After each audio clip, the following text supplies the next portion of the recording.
12 जून को हुए अहमदाबाद में एयर इंडिया विमान हादसे ने पूरी दुनिया को सख्ते में डाल दिया है। इस भयानक हादसे में विमान सवार 242 लोगों में से 241 लोगों की मौत हो गई है। वहीं इस हादसे में सिर्फ एक व्यक्ति की जान बची है। इसके अलावा जिस बिल्डिंग से विमान टकराया वहां मौजूद लोगों को भी अपनी जान गंवानी पड़ी है और इस तरह पूरे हादसे में कुल 265 जानें चली गईं। इस विमान हादसे को एक बड़ा हादसा माना जा रहा है। अहमदाबाद में हुए यह हादसा भारत में पिछले 5 सालों में पहला बड़ा यात्री विमान हादसा है। इसको लेकर लगातार दुनिया भर से लोग अपना दुख व्यक्त कर रहे हैं। वहीं दुनिया भर के लोग इस हादसे के बाद विमान सवार विश्वास रमेश कुमार की जिंदा बचने को एक चमत्कार के रूप में देख रहे हैं। रिपोर्ट्स के मुताबिक वह इमरजेंसी गेट के पास बैठे थे।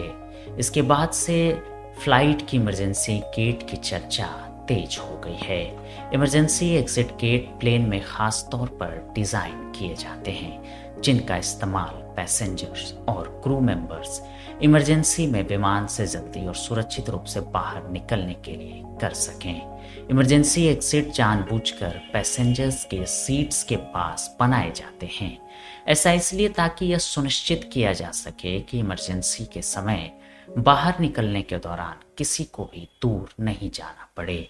इन एग्जिट्स पर कुछ साफ संकेतों का भी इस्तेमाल किया जाता है, जैसे कि स्टिकर्स इत्यादि, जिससे इन्हें लो विजिबिलिटी में भी आसानी से देखा जा सके। उड़ान भरने से पहले फ्लाइट अटेंडेंट एक सेफ्टी ब्रीफिंग भी देते हैं जिसमें इमरजेंसी एग्जिट के बारे में निर्देश भी शामिल होते हैं। इस ब्रीफिंग पर ध्यान देने से पैसेंजर्स को इमरजेंसी में बिना घबराहट काम करने में मदद मिलती है। एक्सपर्ट्स की माने तो यात्रियों को अपनी सीट और पास के इमरजेंसी एग्जिट्स के बीच की रो की संख्या जरूर गिन लेनी चाहिए। ऐसे में किसी आपात स्थिति में जब विजिबिलिटी कम हो तो यात्री अपने आसपास के वातावरण में आसानी और जल्दी से इमरजेंसी एग्जिट को खोज सकें और वहां से निकल सकें। इमरजेंसी एग्जिट्स के पास बैठने वाले यात्रियों को कुछ मानदंडों को भी पूरा करना पड़ता है। अलग अलग एयरलाइंस में ये मानदंड अलग अलग होते हैं। एयरलाइंस में आमतौर पर इन सीटों को ऐसे व्यक्तियों को दिया जाता है जो एग्जिट के हालात में सहायता करने में शारीरिक और मानसिक रूप से सक्षम हों।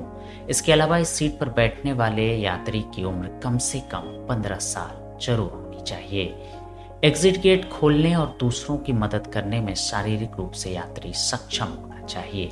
सेफ्टी निर्देशों के लिए क्रू द्वारा की जाने वाली भाषा में बातचीत भी यात्री को आनी चाहिए। विमान हादसे में लगने वाली आग का तापमान बहुत ज्यादा हो जाता है। जेट A1 ईंधन का दहन तापमान 800 डिग्री सेल्सियस से 1800 डिग्री सेल्सियस तक पहुंच सकता है।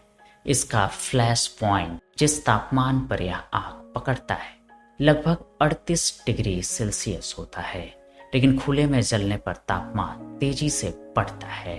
शोध के अनुसार विमान दुर्घटना में जेट ईंधन की आग 1100 डिग्री सेल्सियस तक स्थिर रह सकती है और कुछ मामलों में इससे भी ज्यादा हो सकती है।